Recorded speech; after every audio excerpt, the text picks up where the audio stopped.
The knock came fast and hard, rattling my door as if someone was trying to break into my peace. When I opened it, there they stood, my ex-wife, her sisters, and her parents, their faces carved with entitlement and rage. "After everything, you still owe us," her father barked. I didn't respond. I simply leaned against the doorway of the very house they once swore I'd never own, the empire they claimed I would never build. Their fury meant nothing now. I had already won. It hadn't always been like this. Years back, I still believed in loyalty, in family, in love. I met Leah in college, bright eyes, quick wit, the kind of woman who made forever feel possible. We married young, both of us dreaming of building something together. But her family? They never saw me as enough. Too poor, too quiet, too ambitious for their comfort. Every meal with them felt like an exam I was destined to fail. Still, I thought if I worked harder, if I proved myself, eventually they'd accept me. I was wrong. The cracks began to show slowly. Leah's late nights at the office. Her dismissive tone whenever I shared my business ideas. Her sister's whispers that stopped the moment I walked into a room, replaced with fake smiles. Her parents didn't even bother hiding their contempt. "You'll never be more than a dreamer," her mother once sneered, wine glass in hand. And Leah, she didn't offend me. She laughed along with them. That should have been my warning.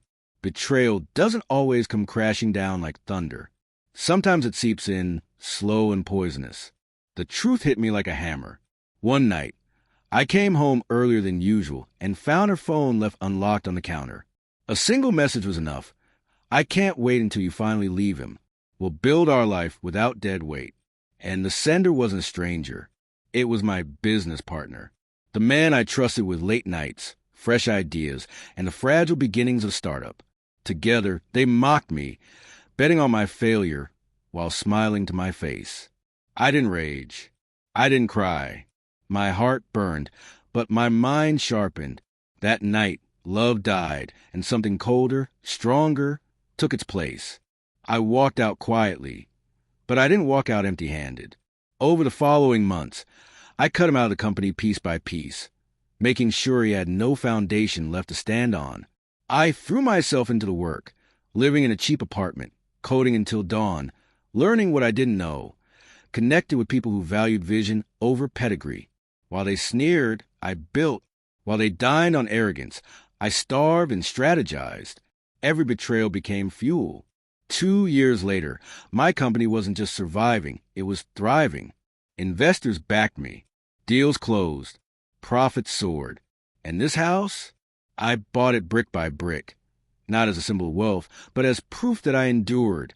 The best part? They didn't realize until it was far too late. And now, here they were, standing at my door. Leah's eyes darted past me, scanning the grand foyer, the polished floors, the art on the walls. Envy twisted her face. "You wouldn't have any of this without me," she spat. Her sisters chimed in, demanding, pleading, insisting I should support family. Her father called me ungrateful. Her mother accused me of being heartless. I let them speak.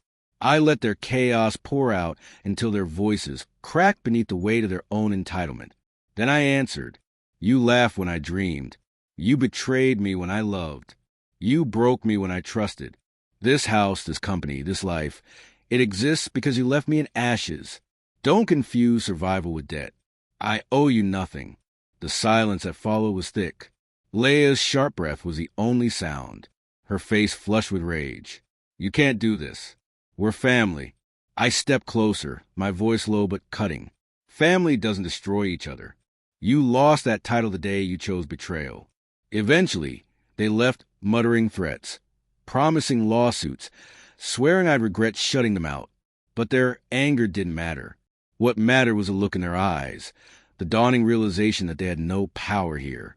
I watched them retreat down my driveway, their figures small against the empire they swore I would never build. Did I regret it? No. Pity? Maybe for a fleeting moment. But what I felt most was peace. For years, I carried their scorn, their betrayal, their judgment like chains. Now those chains lay shattered at my feet. The truth is simple. Betrayal tried to break me, but it forged me instead. And when they came back, Not with love, but with greed, I gave them the only answer betrayal deserves: a locked door.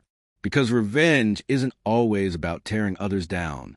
Sometimes the sharpest revenge is silence, success, and knowing the very people who doubted you are forced to watch you rise without them.